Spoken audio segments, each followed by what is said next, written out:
What's up, guys? Today we're going to be breaking down and recapping what went down in the second week of Saints OTAs, which I believe was this Tuesday through this Thursday. Now, I'm a little late to this. I had some stuff to deal with, some stuff going on, but I'm recording this on Saturday, and I intend on getting this out by Sunday, so hopefully that goes as planned. There's not as much news to talk about as there was in the first week of OTAs because we had our first look at Jameis Winston back, kind of practicing. We got some insight on Chris Olave, and we had some updates on Michael Thomas. Now, there's not as much this week, but we have some players who stood out and a little bit of stuff going on, so we're going to be talking about that. The highlight, I think, and most people have been, around the Saints media, have been discussing from the second week of Saints OTAs was that Jarvis Landry made an appearance. He was not participating for the first week of OTAs, but once again, even if there wasn't a legit reason for him to be there, it's all voluntary. So, for example, Demario Davis, he's not there, but most people think that's voluntary. Like, these vets don't really have to be there. But Jarvis Landry showed up. He actually did have kind of a reason to not be there for the first week of OTAs. Apparently, his daughter was graduating kindergarten or something. They were having some party or some celebratory thing for his daughter graduating kindergarten. So he was away with his family for that, but he was here for the second week of OTAs, and everyone talked about how he dominated, and he basically showed up, and he appeared to be exactly what the Saints signed and what he brought in to do. Pretty much dominated everywhere. Now, of course, it wasn't like a full-on, like a padded practice, not like a game or like a practice leading up to an NFL game or anything. Obviously, it's just OTAs. It's not the biggest deal in the world. If he did have a bad practice, it wouldn't be anything to overreact about. But he absolutely dominated. Like we know, he's going to be our slot receiver. We're going to have Michael Thomas and Chris Olave on the outside, and likely you're going to see Jarvis Landry primarily in the slot. And apparently, like I said, he dominated. One of the media members from the Saints that got to take a look at the OTA practices this week said that Jarvis Landry had a great one-handed catch in 7-on-7s. That was one of the big talking points during the post-practice press conferences. He had a big one-handed catch in 7-on-7s while one of his arms was being grabbed by the defender.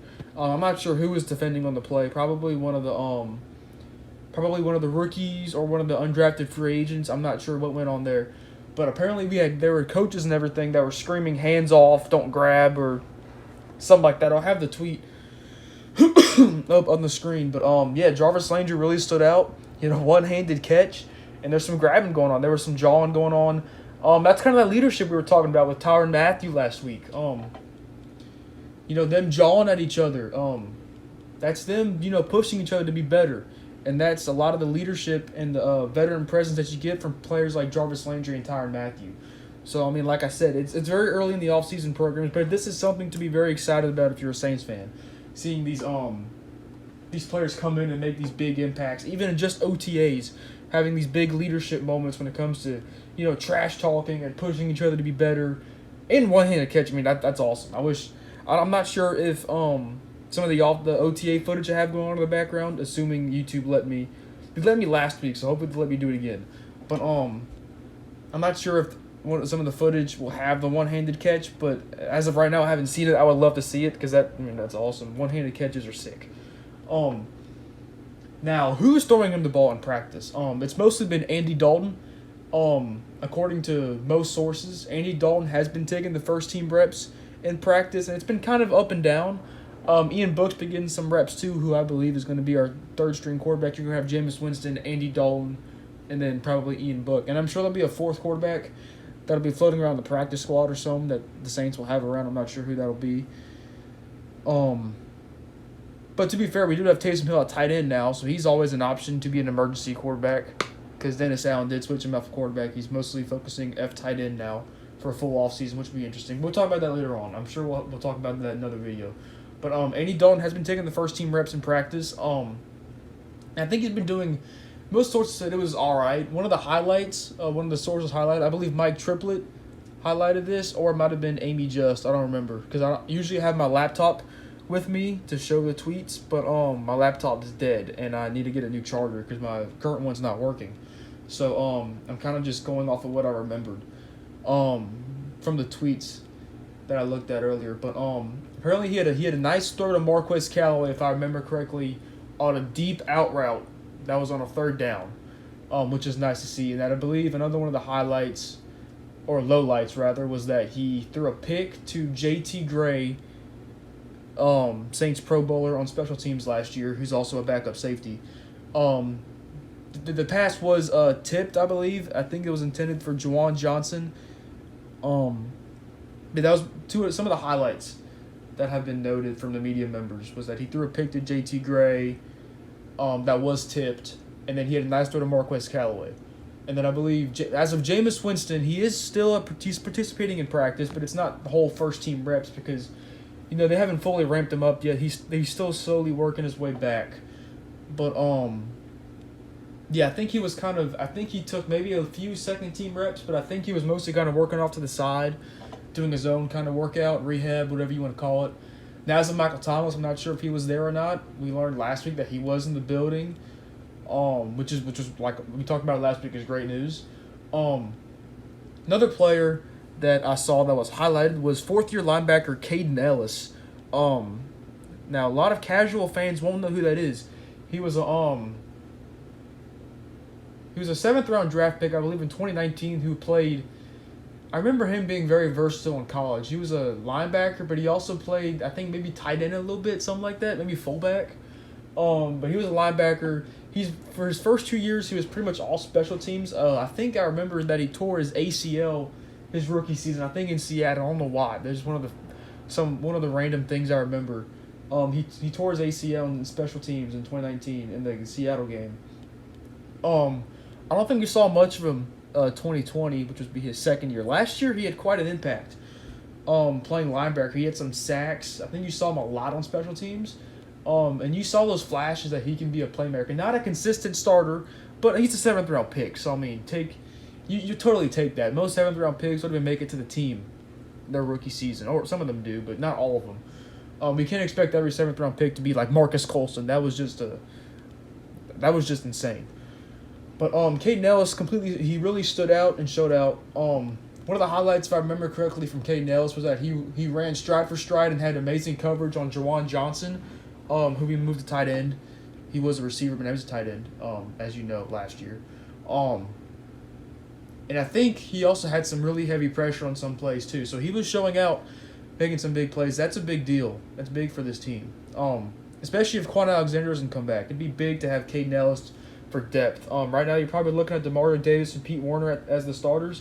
Now, it's not ruled out that we won't bring back Quan Alexander, because if we remember last year, Quan Alexander, he tore his ACL in 2020, and then we didn't bring him. We weren't re-signing him, but then I think maybe August or really close before the season started, we brought him back. Which I'm not exactly sure why that was the case, but during the offseason, really nothing was going on until around training camp with Quan Alexander. So maybe we'll see that again this year. Maybe the Saints will bring him back around training camp. I don't know why they're waiting so late, but if they are able to bring him back, it'll be pretty cheap. So don't be worried about that.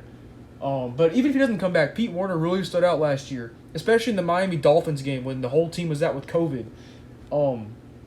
He really stood out and had a great game. And if you're a smart Saints fan like me, you know Pete Werner had showed some great flashes last year. Apart from Demario Davis, that can be some good stuff. And having Kaden Elliss with some depth. Now, another player I want to kind of highlight here, not necessarily highlight, but briefly mention, was that Andrus Peat, the Saints left guard, was present at OTAs. He was not present last week at OTAs. I'm pretty sure he's still dealing with that injury. I think it was a pec injury or shoulder injury, something like that he hurt, I believe, in the Seattle game this year. Really early in the season, he was out. After that injury, he was out for the year. And as much hate as he gets for having like one or two really bad plays every game, which I completely agree with. But if you watched our O-line in some games, mostly like towards the end of the year when we had Teron Armstead and Ryan Ramczyk were out for a long period of time, The Saints had like no O-line. It was literally Eric McCoy even missed some time, but around the end of the year, the only starters that we had on that offensive line was Eric McCoy and Cesar Ruiz, who was absolutely booty butt cheeks, god awful shit. I mean, he sucks. He's a first round pick. He should be good, but he just hasn't yet. I'm sure we'll talk about Cesar Ruiz later on, around training camp maybe, because this is the make or break it year for him. He has to step it up. But Andrews Pete has made 3 Pro Bowls, or 3 straight Pro Bowls. I'm not sure if it's 3 total or just 3 straight. I'm not sure. But now, should he have made those Pro Bowls? I'm not sure. Probably not, because Andrews Pete is known for having 1 or 2 really shitty plays every game that you just can't ignore. It's so bad. But it's not Cesar Ruiz level bad, where it's just consistently god awful. He has no strength. Andrews Pete is a pretty decent guard, and we really missed out on that last year because the O-line was just not good. Alvin Kamara had nowhere to run so much of the year.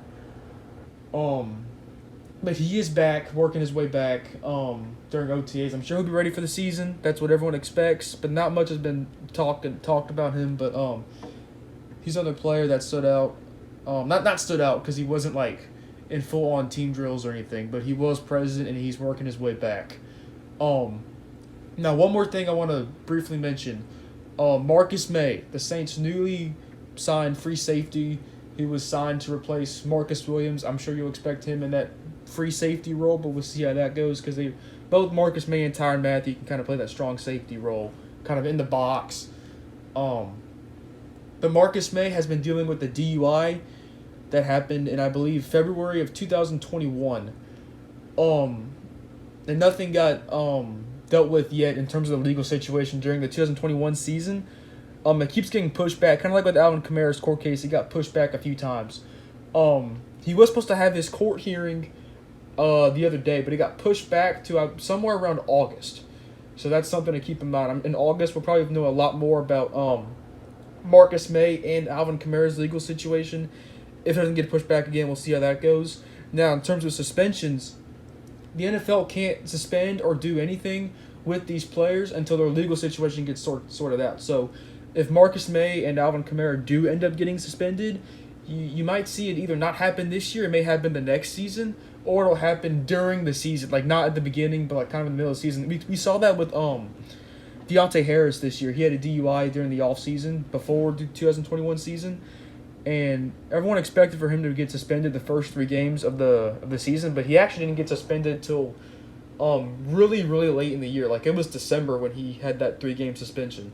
So we'll see how that goes. Marshall Lattimore also had a DUI in the 2021 offseason, but he never got suspended. I'm not sure how that – I don't exactly remember what went down in the courtroom or anything like that. I'm not sure if he's still dealing with that.